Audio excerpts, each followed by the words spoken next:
আপনি তো একটা এত পিরিয়ড ধরে একটা স্ট্রমার মধ্যে ছিলেন, মানে নানা রকম অত্যাচার, তারপরে একটা থাপ্পড় মারে, থাপ্পড় একটা মারে মেরেছে তো, ওটা করেই মারছেন। উনি তো আপনার সবই জানেন, বাড়ি ঘর দোর সবই আপনি ওকে বলে দিয়েছেন। বোন বোন কি এখন কে রয়েছে? আপনি বড়, বাকি দুই বোনের অবস্থা কি এসব শোনার পর?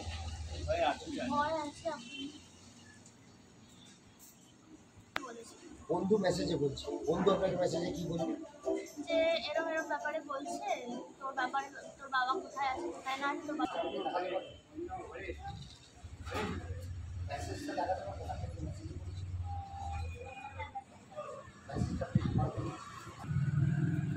বাড়িতে এসে গান গান করতে বাড়িতে এসে গান করে দোকান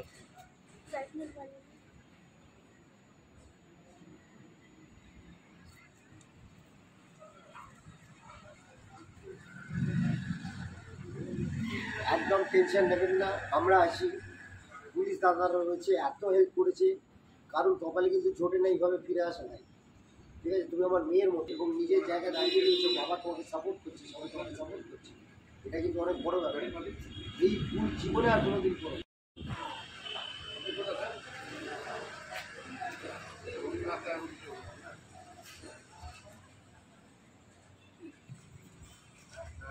ঠিক আছে, আমার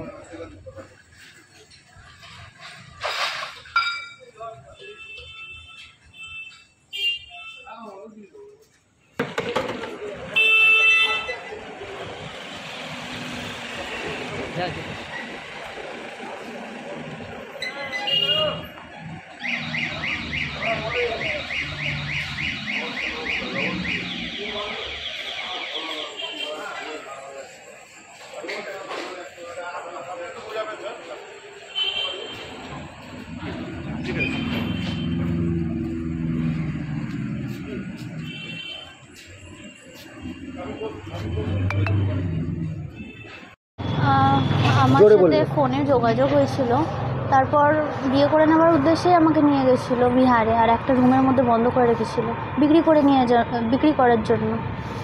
আমি জানতাম না যে আমাকে বিক্রি করে নেওয়ার উদ্দেশ্যে নিয়ে যাচ্ছে, কিন্তু আমি ফোনে কথা বলতে শুনেছিলাম, হয়তো নিজের ফ্যামিলির সাথেই বলছিল, মা বাবার সাথে।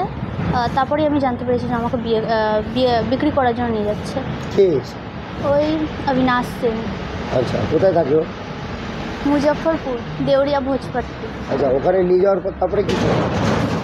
তারপর এখান থেকে পুলিশ গেছিলো, এই খবরটা ওরা যখন জানতে পেরেছে তখন নিজের মা বাবা সাহায্য করেছে, আর দিল্লি পাঠিয়ে দেওয়া হয়েছে, আমাকে দিল্লি পাঠিয়েছিল। কোন জায়গায় যাবো? দিল্লির লাডুসারায়। আচ্ছা, ওখানে কি করতে হতো? তখন আমাকে একটা ঘরে বন্ধ করেই রেখেছিল, হাত পা বেঁধে, বাড়ি থেকে তালা দিয়ে চলে যেত। সেখানেও বিক্রি করার নিয়ে যাওয়ারই উদ্দেশ্য ছিল, সেখানে ওর মার সাথে মানে কথাবার্তা বলছিল পয়সা কড়ি নিয়ে বিক্রি করে নেওয়ার জন্য। তারপর সেখানেও এখান থেকে পুলিশ গেছিলো, তারপর আবার আমাকে বলেছে যে এখানে পুলিশ এসেছে, এবার আমি তোমাকে নিয়ে গিয়ে তোমার ঘরে ছেড়ে দেবো। কিন্তু সে আমাকে তো আর ঘরে ছাড়লো না, আমাকে ডাইরেক্ট নিয়ে এসছে মুজফ্ফরপুর বিহার। যখন আমি বেরিয়ে দেখেছি মানে জায়গাটা মুজফ্ফর জাংশন, তখন আমাকে নিয়ে আবার সেই মানে জবরদস্তি একটা রুমে আবার নিয়ে চলে গেল ওর ভাইরা, অমরজিৎ সিং, ওর মা, ওর বাবা, সবাই মিলে একটা রুমে নিয়ে গেল, বন্ধ করে দিল।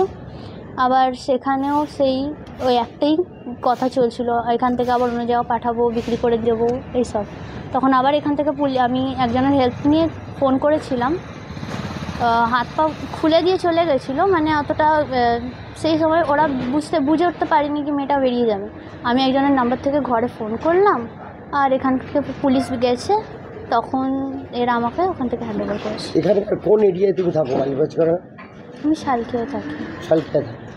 কীভাবে উদ্ধার করলো পুলিশ আমার যখন ঢুকলো তখন পুলিশ আমি যেই জায়গাটায় ছিলাম সেই জায়গাটাতে পুলিশ এসছে আর আমাকে নিয়ে এসছে।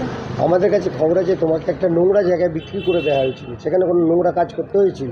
আমাকে বিক্রি করে দেওয়া হয়নি, বিক্রি করে দেওয়ার উদ্দেশ্যে নিয়ে গেছিলো, আমি একটা রুমে বন্ধ ছিলাম, নিয়ে যাচ্ছি। মানে নোংরা জায়গায় বিক্রি করা হয় না, আমি একটা রুমে খালি ছিলাম।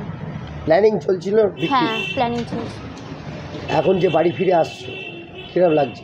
খুব ভালো লাগছে। আর এই ঘটনাটা কবে হয়েছিল তোমাকে যখন প্রথম নিয়ে যায়? প্রথম যখন নিয়ে গেছিলো এই এপ্রিলে। তো আজকে অক্টোবর মাস, হ্যাঁ, এতদিন বাড়ির বাইরে, বাবা মার জন্য মন খারাপ করছিল? অনেক বেশি। আর এই ভুলটা মালিকাজ ঘোড়ার সাথে যোগাযোগ কী করে হয়েছে? আমাকে তো ডাইরেক্ট ওখান থেকে পুলিশ হ্যান্ড ওভার করে এখানে নিয়ে এসেছিলো, আর আমি এখানেই আছি এখন। এরা সেফ রেখেছে আমার, আর ওরা তো ধমকি দেয় আবার আমাকে তুলবে বলে। এই যে এই ঘটনা ঘটেছিল, পরবর্তী জীবনে এরকম আর কোনো ভুল করবেন? না, হ্যাঁ, না, ভুল করে ভালোবেসে ফেলেছিলেন? হ্যাঁ, মানে ফ্রড ছিল। ভালোবাসাটা নকল ভালোবাসা, হ্যাঁ, তাই তো? ফেসবুক থেকে গেলাম, ইনস্টাগ্রাম। আর কি কি ঘটনা এরকম আগে আর কারোর সঙ্গে হয়েছিল? এইটাও আমি জানতে পেরেছি যে এর আগেও একটা মেয়ের সাথে এরকম ফ্রড করেছিল, আচ্ছা। বিয়ে করে নেবে। যেখানে তুমি ছিলে সেখানে কি অন্য অন্য মেয়ে আরো ছিল? না, আমি একাই ছিলাম একটা রুমে। ওকে দিল্লি ছিল? দিল্লির ছেলে নয়, বিহারের ছেলে, দিল্লিতে গিয়ে কাজ করতো। ঠিক আছে।